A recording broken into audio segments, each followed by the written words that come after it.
Warmest welcome to everybody. I'm Sebastian is the tournament director, and it's my pleasure to open the first Grand Slam we have 25 this year already.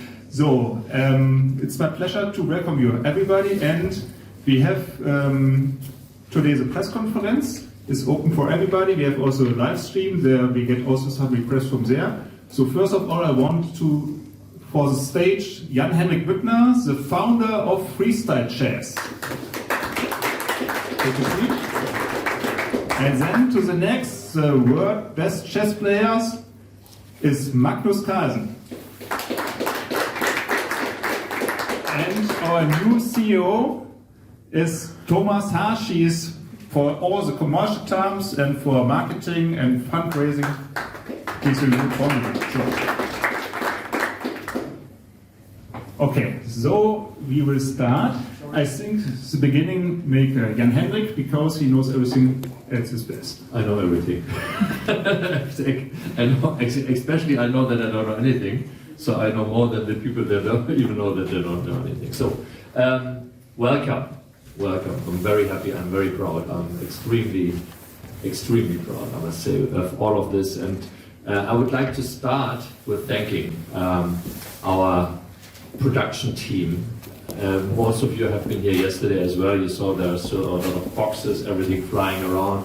Everything is absolutely 100% perfect, and that is mainly due to this man, Thorsten Bock, who come on stage. He happens to be also my father-in-law, but he's of course a professional, as you all know. And yeah, he's here with his team. He has done, of course, behind him there are like, how many people are in your team?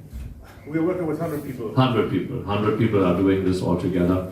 And so, yeah, thank you very much, Thorsten, for getting this on here. And then the second person, I would like to welcome Natalie Fischernagel, who is basically our host, basically. Of course, you know, it's my resort, but can you come on stage? So just they can see you. So because she's the hotel director.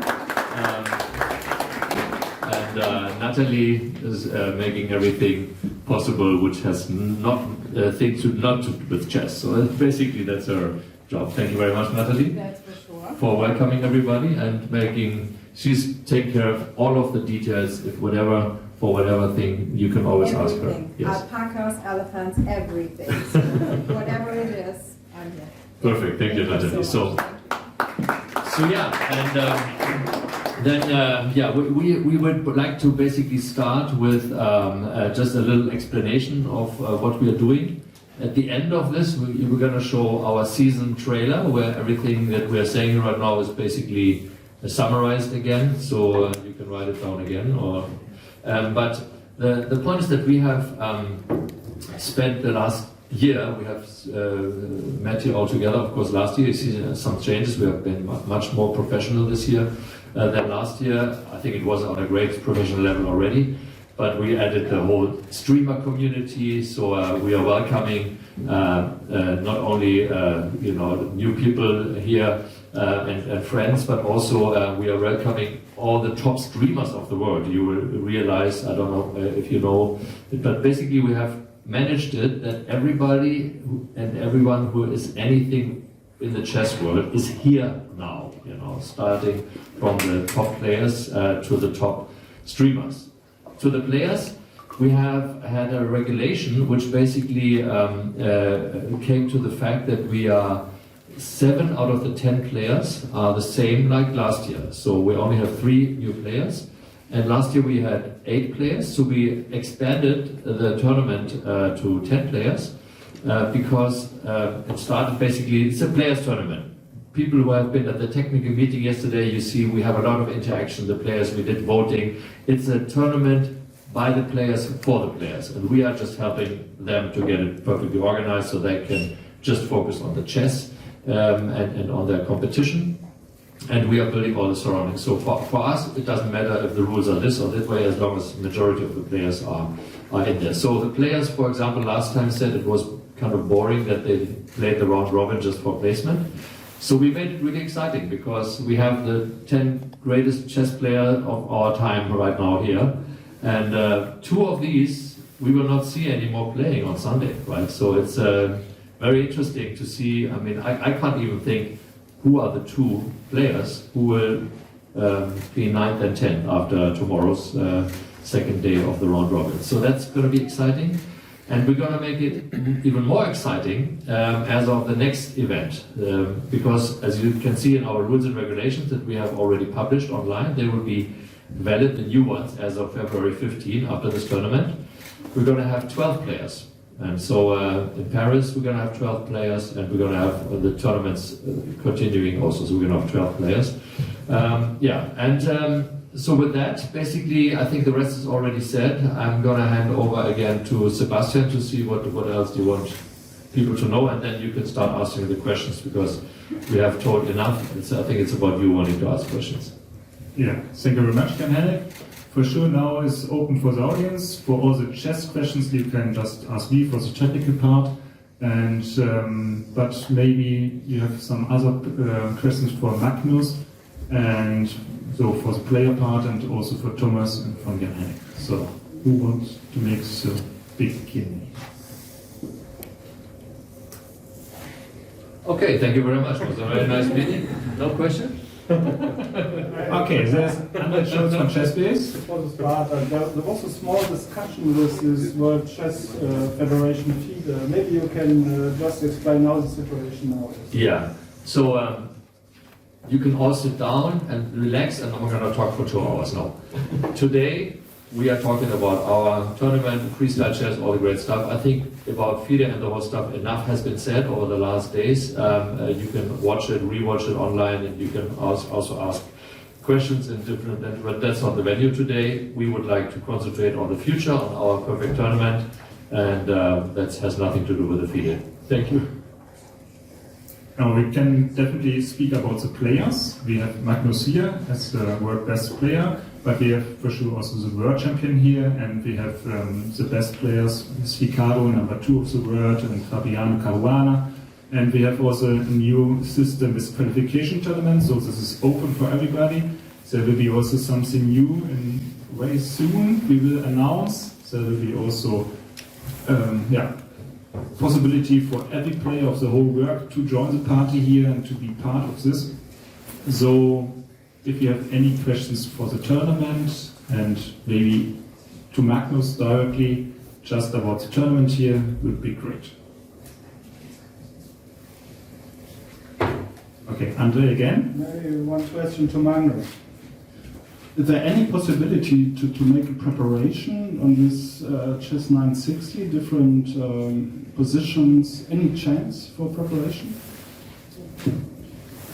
I think as these tournaments go on, we will get more and more information that you can prepare from. I spent a lot of time last year, played some training games, but mostly I was studying different examples that my coach Peter came up with. Most of that was based on engine games though, and it felt to me that a lot of it was not so easy to translate to playing against humans, so I felt in the tournament that was probably overthinking quite a bit. I think as these tournaments go along, we will have more and more ideas of how top players play, how their preferences in normal chess sort of translate into freestyle. But for now, we don't have that much to work with. It's mostly, the games we played last year and engine games. So I've definitely prepared a bit based on that, but it's now mostly, some statistics rather than some more trends we can see. But it is certainly going to be very interesting to see. What I felt in the tournament last year was that there was a very steep learning curve, both for myself and I think also from some other players. So I think that will be interesting to see as well. That how much we actually learn just in the course of these rapid games and then 6 classical games afterwards. And that's a good point of introducing. Is Niklas Huschenbeck here? Well, we are, I don't know, it should be published today, I don't know. We have prepared a online preparation course for freestyle. So there's going to be, you can purchase it online. I don't know what the price is that we at the price point, but in terms of, he analyzes a lot of the tournament games of last year. And so it's basically also explaining what you have to think of. So in terms of preparation, we have tried to look how can you prepare for these games, and no one better than Niklas, who basically has responsibility for starting this whole madness here. Anyway, but so you can look it up on our freestylechess.com website. There's going to be a course about freestyle chess learning. Next question. I have a question. So, Grand Slam Freestyle Chess Tour, do you have already a vision or a picture where you want to be or are going to be in 3 or 5 years? I guess you can hear me. So, you have already a vision where you're going to be in 3 years with your Grand Slam Freestyle Chess Tour. You said once you wanted to create something like the ATP or the PGA Tour, which is a very great and fantastic vision to have. You already see this coming and growing that fast in the next 3 to 5 years. Yeah, I think this is similar, like Magnus said, with the steep learning curve about the chess variant. We are also having a steep learning curve about this business. We have started the business like a venture capital startup, which I had a lot of experience, of course, in my past. So we raised the funds in order to be independent, and so we can do whatever we think is right and not what sponsors think is right. And so now we are pre-financing the first few tournaments, mainly on our venture capital money. And we are in negotiations with sponsors, especially for like second half of this year and then starting the next year, to really take over a lot of the costs. We are also talking to cities about hosting fees because some of you have seen what we have done in Singapore. We showcased the city as much that we now got a lot of requests from cities around the world who are paying us, wanting to pay us like 7-digit figures for hosting a tournament in their country, in their city. So that's kind of, so we are just trying to see the revenue lines of this. So what I can basically say is, I know how the Grand Slam tour is going to shape up in this year and the next year. What's going to be in 3 or 5 years? Of course, nobody knows. The only thing in the business plan, you know, that it's not going to be those numbers that you write down. You just don't know whether they are higher or lower. But the point is that for this year, we're going to have, or basically for every year, looking at 26 because you're looking into the future. So we always want to open the season in Weissenhaus here in our home base in February. And we're going to close the season in South Africa in December, where we're going to announce the winner, whatever you might call him. That's a discussion for another day. But in terms of, we are having a winner at the end of the year. So we have these 2 tournaments that are on our turfs. And in the middle, we're going to have a few, maybe two Grand Slam, maybe 3, maybe 4 Grand Slams, and maybe 1 or 2 what we call open tournaments over the board, which you also see in our new regulations, where we have a lot of other players be attracted to this and participate. Because our goal is that we're going to have a mixed long-term of 50% set players out of the club and 50% that are going through qualifications, so that we have always a good mix. We have a base of like 6, 7 players who are basically always there, and then 5, 6 players who are revolving. And we are adapting the system of the Formula 1. So for this tournament now, the winner, of course, will get $200,000, which is, of course, amazing. Second one will get $140,000, third one $100,000. But in addition, the players, the top 10 players here, all players, as of next tournament, only the top 10 from the 12 will get Grand Slam points. And so we're going to have, we adapted from the Formula 1, so the winner will get 25 points, second get 18, third gets 15, and the 10th gets 1 point. And then we're going to have 5 tournaments this year where you can get points. And for the Grand Slam final in South Africa, the top 12 point collectors, so to speak, qualify for that tournament. And then we're going to have that tournament where we're going to have double points. So the winner will get 50 points and the 10th gets 2 points.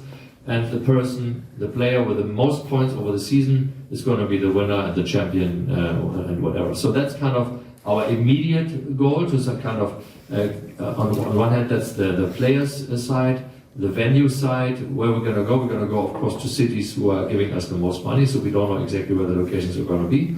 And in terms of revenue, we're going to see that we are trying to be and break even, full break even after the end of 2026.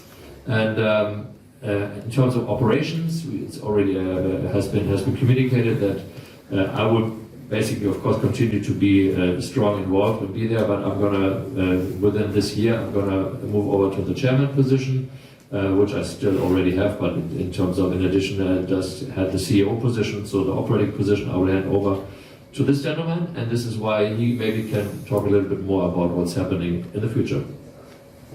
Yeah, happy to. I mean, I think to add, one huge goal we have obviously is to make chess more accessible and to bring new people into chess that are currently not watching. And I think a really big part of that is obviously having content creators and having streamers on board. I mean, Levi is here, the Andrea and Alexandra Bottes are here, ChessBase India is here, Anna Kramlen is here, and we're really excited about that because I think all of these guys have done an incredible job in getting new people interested in chess and telling stories about the games itself, but also around the games. And so that's a big part. We also want to make sure that we involve athletes from other disciplines. There's a lot of basketball players, football players, actors, businessmen that are chess fans, and we hope to get them involved in some way, either organizing a tournament or inviting them to the tournaments, and really get the medialization of chess to the next level. And I think if you look at, Jan always talks about Formula One. If you look at Formula One, there's a few people that watch the live broadcast and that know about engines and DRS and all of that. And there's a lot of people that are more casual viewers that are interested in the storylines, the personalities. And we want to do the same in chess and really get more and more people interested, and then have the right mechanisms also to get them to play through the course, through online events we're organizing, and that's a big part of the vision, I would say. Then I can add to that, because we are experimenting, of course, and try to get the best out of it. This is also, we have all these streamers, we have the booths there, we have also different commentator channels. We are trying out this one as well, so we're going to have a consumer-oriented channel where chess talk is forbidden, and then we have a professional talk where they can talk about all the squares and whatever. And so the professional talk is going to be hosted by Judith Polgar, of course the best female chess player of all time. She's here, and she is going to do the commentary together with Peter Leko and Niklas Huschenberg. So the same team like last time, except Tanya Sakdev, because she moved over to the consumer time, and then Thomas can talk about the consumer channel, how we're doing this. Yeah, exactly. I think that's a big one. So in the consumer or like community channel, as we call it, the idea is really to make it accessible for people that are not grandmaster level chess players. So if you look at, I think chess.com has almost 200 million users, and the majority of them are rated under 1,000, under 1,400. And we want to make a broadcast product that is understandable for that part of the chess interested population. And so we have a host, James Patterson, who has been the host of League of Legends, the esports, for 10 years, and he's a decent chess player, but obviously far away from grandmaster level. And he's going to be the host, and we're going to make sure that it's more accessible in terms of language, that we explain things more, that it's a show that's just more entertaining and casual. So we'll have an open door policy where everybody can come in. I'm sure Jan will come by, and then Alexandra Bottes can come by, and Levi will be there a lot, and just make it a really entertaining and fun show that obviously is about the chess, but is about making chess more accessible to people. Gentlemen, if I can jump in, you were asked a question about the goal of freestyle from 3 to 5 years. If I could just get, in the interest of time, a couple sentences from each of you.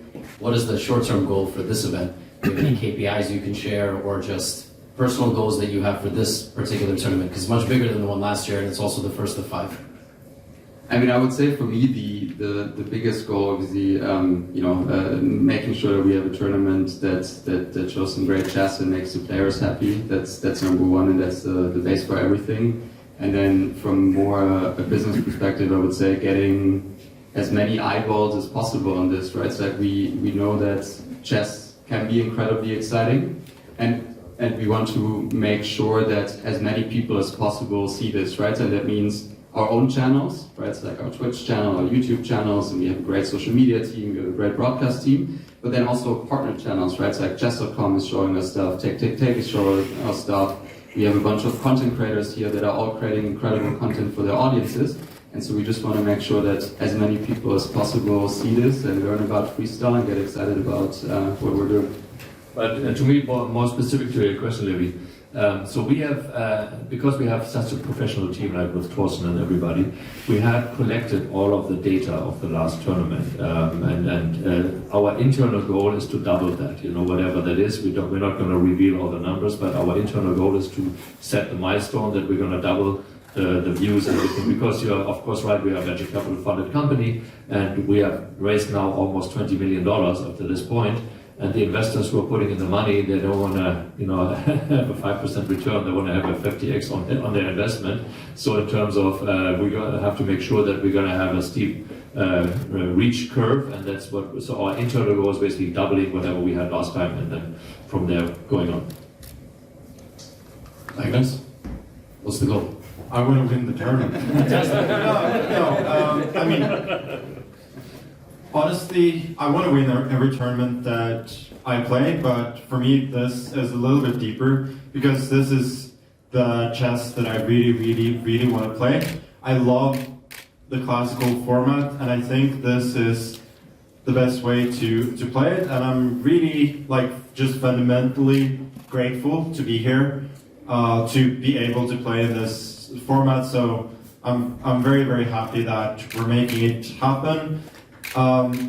I think the players had a great time last year, and I hope they will so this year. And we just very much believe that we have something very exciting to show people.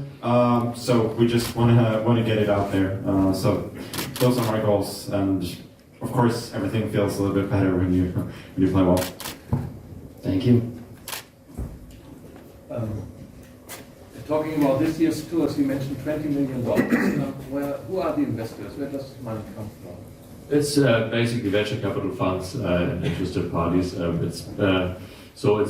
are not sharing information about who exactly is owning what. I mean, the most money, the majority of the money came from the company Left Lane. It's a venture capital fund. You can Google it. It's a New York-based venture capital fund. And it's especially interesting to them and for them, because they, of course, have other big investments, like $2.5 billion to invest. You can't just do it in leagues or whatever. But as one of their target is building new leagues. So before they invested in freestyle chess, they had invested also in the Kings League, which you might be familiar with. So they co-founded this also with Gerard Piqué, the very well-known soccer player, the best Spanish soccer player. He, on this instant, is also an investor with us right now. So we have a lot of individual investors who are investing like 6-digit numbers, and one of them is here, my friend Chris. He's also an investor, so you can ask him what he expects of this. So Chris Adam is also one of our investors. So we have a lot of individuals, who believe in this and who are like in the 6-digit. Then we have these venture funds in the 7-digit. Some other funds like what's this? Moshe called the fund? What's it called? Shrug Capital. So there's some names that might, and of course Discovery Ventures is a big one, because they are between Germany and South Africa, and the fund manager Jan Depen, the top guy, he will also come. So Harley Miller, the fund manager from Left Lane, the top guy, they all come here. So the investors, a lot of the investors come here to see what's going on, especially in this event. So they're going to join us more at the end. So like as of the 12th, we're going to have some investor VIPs and also some additional potential investors, because we still get a lot of interest from firms to invest. And then just last but not least, he's here will not come, but he's extremely excited also because Left Lane has done these other sports leagues, like they did League One volleyball in women's volleyball. They did now Snow League with Shaun White, snowboarding league in the US. And so along that, they have one partner, Jason Miller. He's also coming here. He's very much connected in the sports scene, and he had connected us with Derrick Rose, one of the best basketball players of all time. And he also has a strong investment here. We're actually doing a lot of stuff with him as well. He started an idea called Chestival. We took it over. We're going to have an event in July in Las Vegas with him and the basketball guys and with Magnus. It's going to be very exciting. And if you just look at Derrick Rose's Instagram, whatever, he's praising it. He loves it. He's so happy to he can't make it, unfortunately, here, but maybe he'll come to Paris for our next event. But he's very much heart and soul in here, and he's so happy, and we are also very happy because he's just sharing all of our information with his huge fan base. And so that's also one that we are as investors, like the institutional venture capital funds and the private individuals, and all of this mixed together gives us a very nice thing. And so the next ones we are talking right now to, that are strategic investors that are coming in that have a strategic interest, and of course I can't reveal the names right now, but there are some very interesting brand names associated with investing here. What about big companies? I mean, chess would be... yeah, that's what I'm talking about. Strategic investors, big companies with big names that are interested. Usually they come in a little bit later. Here, they might even come in the next few months. Yeah. And you mentioned that some cities are interested in yes. money. So in this tour, which city... well, I can't reveal that as well because that's also confidential information.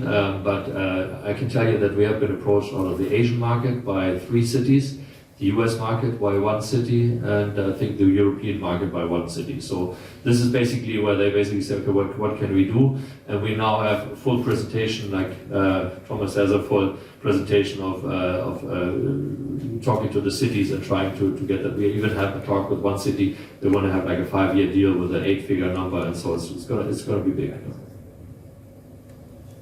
It's like Formula One, same thing. They go around the world, and that attracts a lot of people there as well. So when you look at different cities, they have different goals. For example, the 1 city that I'm thinking about right now, they have 2 goals. One is to bring tourists to the city, so that if they have Magnus and when we show all the names to say, okay, they come to the city, then they have tourists coming.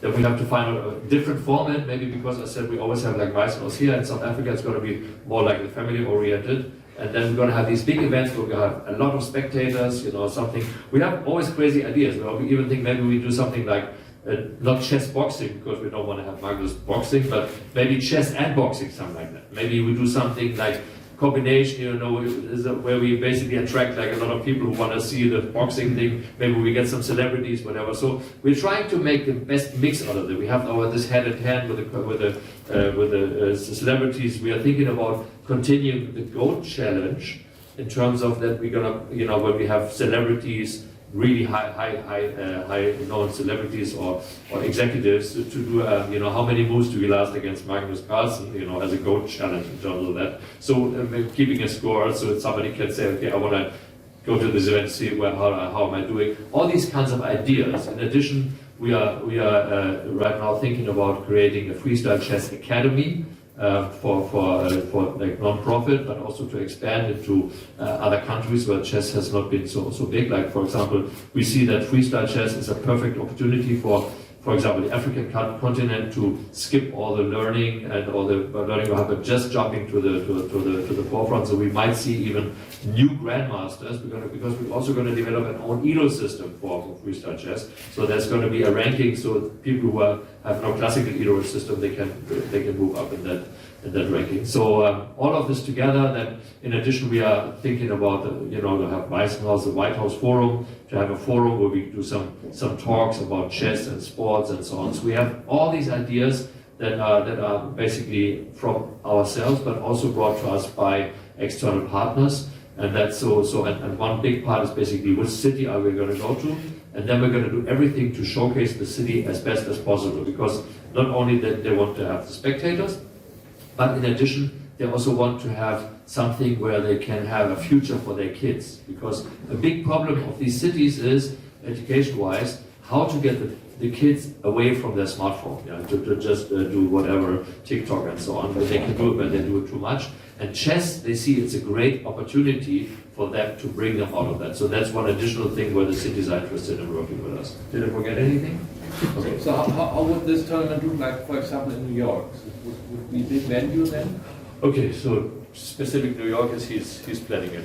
I mean, New York, we're planning a bit bigger than here probably in terms of being able to invite VIP guests, because obviously New York is great because a lot of them are already there. But generally keep it quite small and intimate, because I think the cool thing here, and you all see it, is that it's quite intimate, everybody's close to the players, everybody can get a piece of the action. And we think this is the core of what we do with Freestyle. And then if, in some cities, the conversations we have for them, it's important to have a bigger spectator event, and then we can definitely make that possible. So it's a case by case, but in New York it will be still a bit smaller. When do you have a bigger event then? It's still in planning. Like we are discussing with a few parties for like later this year, but it's still in planning, so we can't reveal that yet. Excuse for Magnus, but the games will still very soon started, so he needs some rest. And our stream is live in the whole world, the stream, so we have some requests from outside, some questions, and our press officer Till will mention the questions. Yes, thank you. We do indeed have some questions. Unfortunately, Magnus is gone now, because most of the questions were of course directed at him. But we have a very, very interesting question from Brazil. Regis Jr. wants to know whether there are any plans to license national or regional tournaments freestyle in the future. No, we would like to stay in control. So we're not going to license the freestyle brand somewhere. We're going to see that we are doing, as I mentioned, we're doing open over-the-board tournaments where we are basically participating, and it's a different kind of format than the Grand Slam, which we are holding very close in terms of the brand. So we're not licensing any kind of Grand Slam. So the deal, like for a city, for example, how it works, for example, we get a lot of money from the city, but we have to show that we're investing it in that Grand Slam in the city. So we can't just take the money and do something else, but we have to invest it in there. But we definitely stay in control. Or do you have other ideas? No, I mean, I don't think it's licensing, right? Because I agree with Jan, we want to stay in control of the experience and the brand, and the way to collaborate is, I think, through the host fee concept. And then basically the deal is usually the city pays a host fee, and in return gets the local commercial rights. So that means sponsoring, media rights, and some tickets. But it's really important for us to stay in control of the experience.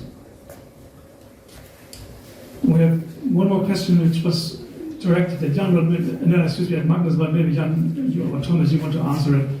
In the long run, will freestyle chess be bigger than classical chess, both in the professional world and also among amateurs? I don't know, and also I think it's always like a crystal ball.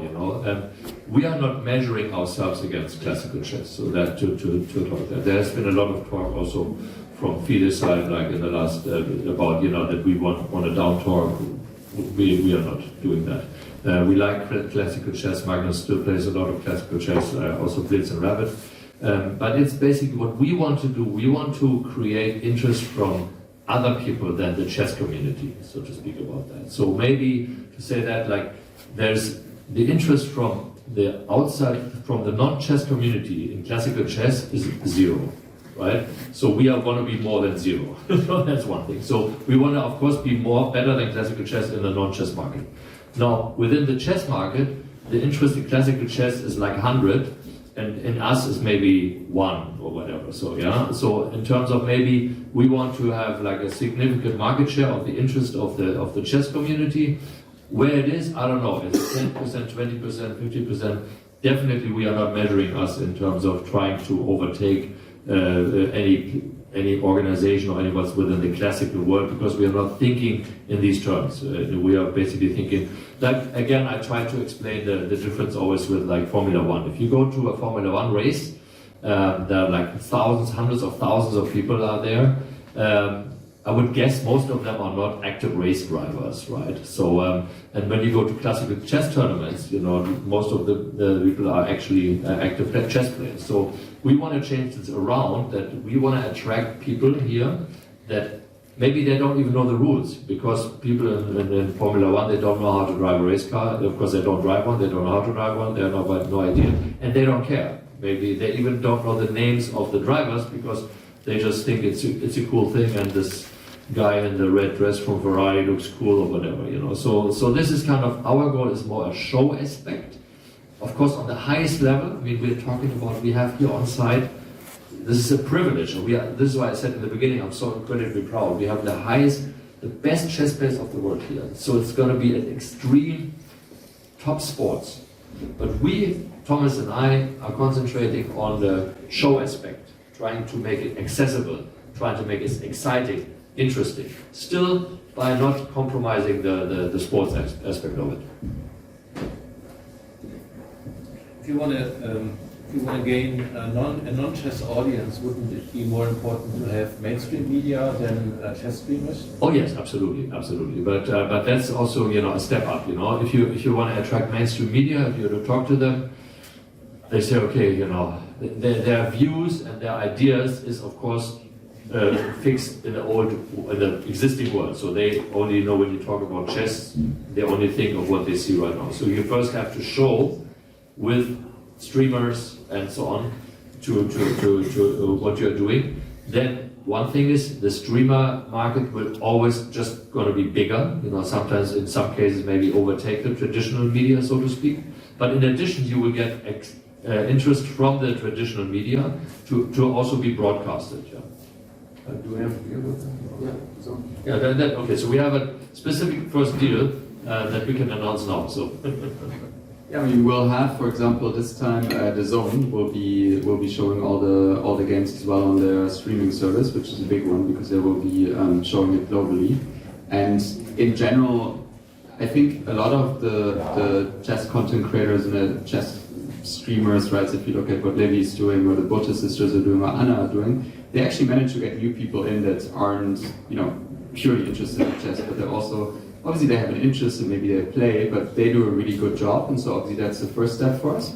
And if you look at like consumption behavior, right, it's like traditional media obviously is still important, but the core target audience that watches chess is between 18 and 25, between 18 and 30.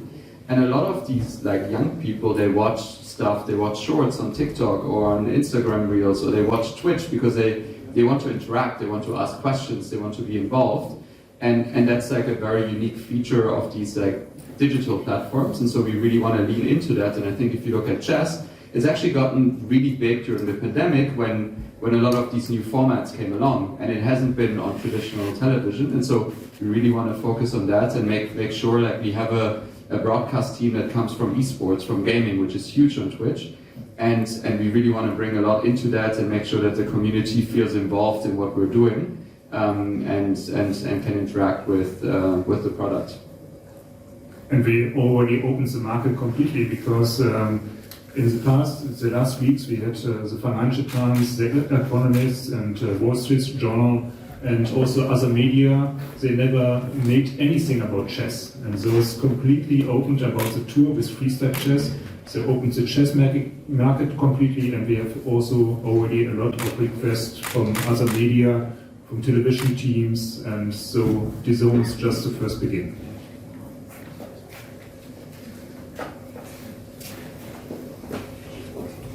Any more questions? Because the games are starting soon, we have to prepare something for this. Otherwise, I would close the press conference now. Thank you very much for the deep insights, Jan-Henrik and Thomas and Magnus as well. And I hope you can enjoy our tournament. And it will be very exciting, and I saw it already. And now we have the trailer for the whole tour. Enjoy. Let the legend begin. An unforgettable chess tournament in a class of its own at 5 exclusive locations around the world. It's going to be a traveling circus around the globe with the best chess players of the world in the most exciting places, in the most beautiful cities of the world. Together with the greatest of all time, Magnus Carlsen. It's going to be fantastic. We're going to have 5 amazing tournaments with the best players in the world in the format that I want to play. Cannot get much better than that. I'm really looking forward to the tour very much. I think it'll be exciting, it'll be very new. The main series begins on the picturesque Baltic coast at the luxurious Weissenhaus Resort. A week full of freestyle action, intense matches, and vibrant chess competition awaits. I think for the fans as well, they will see a different kind of game where it really is combat from move 1. This is so much better than classical tournaments. Feeling the pressure, we can see it on his face on the camera. Wow, these youngsters are feeling. What a dramatic fight this was. This is amazing. The Freestyle Chess Grand Slam Tour 2025 at the luxurious Weissenhaus Resort. Stay tuned. All right. Thank you very much.